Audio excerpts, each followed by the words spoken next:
Yo minasan, jumpa lagi di channel Mr. T Story. Kali ini gue mau ngebahas mengenai seorang presiden Libya yang telah tewas akibat menolak untuk tunduk kepada elit politik global yang sebelumnya sudah berhasil menguasai sumber daya alam di wilayah tersebut.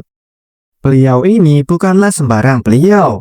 Ia adalah Muammar Gaddafi, yaitu seorang tokoh revolusi dan sekaligus politikus ulung yang telah memimpin Libya selama 42 tahun sejak tahun 1969 hingga 2011. Namun naasnya kematiannya berakhir tragis dan sangat dilematis. Bahkan semenjak kematiannya, ekonomi di Libya menjadi kolaps sehingga membuat warga negaranya sengsara dan mengalami kelaparan hebat yang belum pernah terjadi sebelumnya. Kisah ini bermula ketika Libya sedang mengalami Arab Spring atau protes anti pemerintah hingga pemberontakan dalam skala besar yang terjadi pada tanggal 2 Februari 2011 atau seringkali juga dikenal dengan nama Revolusi Martabat oleh para pengunjuk rasa dan media asing.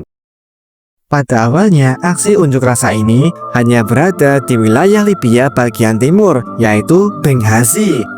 Namun, hanya dalam hitungan beberapa minggu saja, revolusi ini langsung menyebar ke segala wilayah dengan sangat cepat, hingga akhirnya mencapai ibu kota Libya, yaitu Tripoli. Sebenarnya, perang saudara yang telah terbagi menjadi dua kubu, yaitu antara pro-Gaddafi dengan anti-Gaddafi, sudah ada sejak dulu. Hanya saja faksi oposisi mulai memberanikan diri untuk berang habis-habisan pada tahun 2011. Soalnya sepanjang tahun 2011 banyak kekuatan asing yang mulai ikut campur urusan geopolitik di Libya. Padahal awalnya hanya beberapa negara saja yang ikut campur tangan di Libya seperti AS, Inggris, dan Prancis. Namun semua itu mulai berubah ketika Gaddafi memutuskan untuk menggunakan persenjataan lengkap dan menggerakkan militer secara penuh. Soalnya faksi anti-Gaddafi sudah memiliki persenjataan yang setara dengan pasukan militer di Libya. Hal ini tentu saja membuat pemerintah bertanya-tanya dari mana asal-usul senjata mereka. Sehingga mau nggak mau Gaddafi harus menurunkan pasukan militernya meskipun nantinya akan berurusan dengan Uni Eropa. Mendengar pasukan Gaddafi langsung turun tangan ke lapangan untuk menumpas faksi pemberontak, beberapa media internasional yang merupakan lawan politik Libya langsung membuat berita propaganda sekitar pertengahan bulan Maret. Anehnya, berita itu langsung laku keras, sehingga banyak negara di Uni Eropa yang melakukan embargo ke Libya.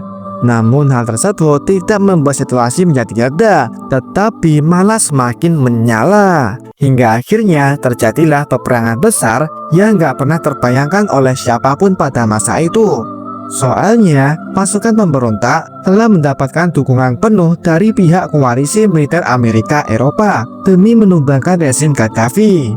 Parahnya lagi, pada 15 September 2011, PBB langsung mengakui secara resmi pemerintahan sementara yang telah dibentuk oleh kelompok pemberontak sebagai perwakilan suara dari rakyat Libya.